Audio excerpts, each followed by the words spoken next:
Forum is a non-profit established by Sir Richard Branson and other entrepreneurs whose main objective is to work with the private sector. We then identify sectors of the global economy where, by changing business models or providing gaps in information, we can reduce carbon emissions while making it a good business opportunity. And the beauty about that is that in the world of today, 50% of carbon emissions can be reduced without any need for further legislation or regulation. All it demands is for business to engage. So basically not waiting for policymakers like those at COP17 to come up with some legally binding agreement, actually taking the step for businesses and launching that economically viable model. Let's focus in on the aviation industry, currently accounting for 2 to 3% of global carbon emissions. Why has this been identified as your next sector to focus on? Well, the aviation operation is our third sector on which we're focusing. We're already doing something in the shipping industry, where full 30% of carbon emissions can be reduced by efficiency on ships. We're already doing something on the built space environment because buildings are large emitters of carbon. But today here in Durban, we have launched our aviation's biofuels operation. On the one side, you have many aviation companies that are interested in beginning to buy these biofuels. On the other side, you have many companies that are producing them, but without any vetting as to which ones are the best ones, which ones are the most promising. The Carbon War Room, together with Elsevier in a partnership, is now launching a website that will make fully transparent the qualities of these biofuels and who are the companies behind them, so that the aviation industry will be able to compare oranges with oranges, if I may use that expression, and come to their own conclusions on which biofuels they would like to purchase. The issue is not from the demand side. The aviation industry, it is in their best interest to start using more economically and environmentally friendly fuels. Is that correct? It is absolutely in their best interest to shift over to this type of fuels, and the majority of them want to do it. Here you have a market where 200 airlines of the 700 plus airlines existing in the world represent about 80% of the market. And you only have about 200 airports which sell 90% of fuels for airlines.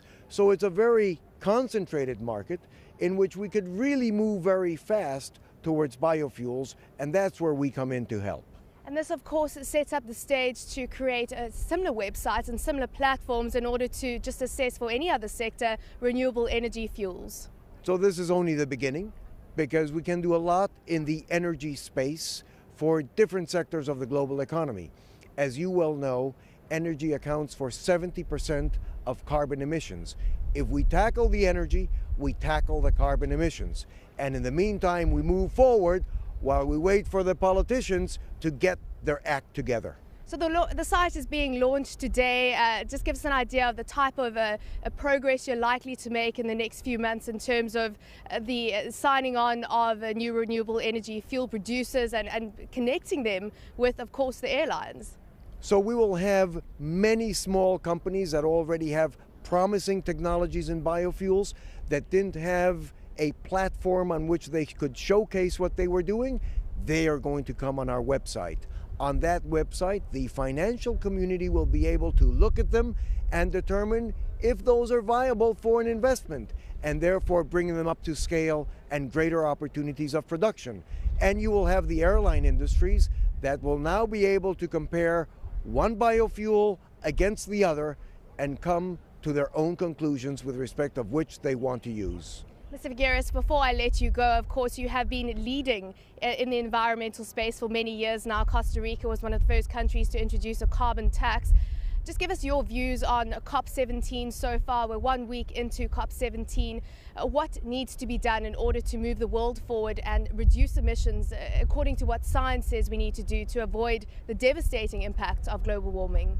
So as you well say, the scientific community has come down with a conclusive verdict that climate change is already happening and we have to move on it.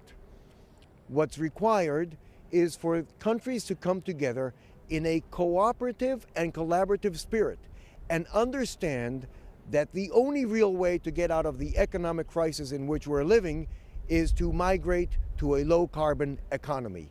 That will create the jobs, opportunities for entrepreneurship, and the well-being that we all aspire to.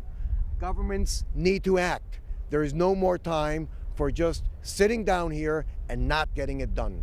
But Mr. Figueres, what are we likely to see on the table on Friday? Are we likely to see any formal roadmap towards this international, global binding agreement? You say Friday because Friday is the day that this is supposed to finish.